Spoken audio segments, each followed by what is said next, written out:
My name is Fraser Morrison. I'm the CEO and founder of 1,000 Steps. What we want to do over the next 100 days is take you on a journey to understand sales from a practical and outcome-based perspective. 1 minute a day for 100 days with 100 skills that come from that. And today what I'm going to do is explain to you how LinkedIn works and the different things you can do with it in a minute. Firstly, you can actually connect with anybody.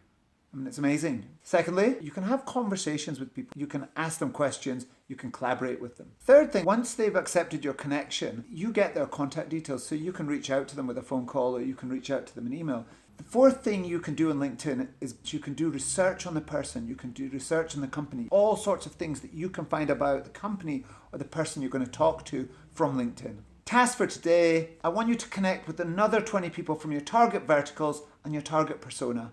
I also want you to count the number of people that accepted your request from what you sent out yesterday. And I'm really looking forward to the next part of the journey, which is start to build out your persona within LinkedIn. I'm really looking forward to seeing you tomorrow.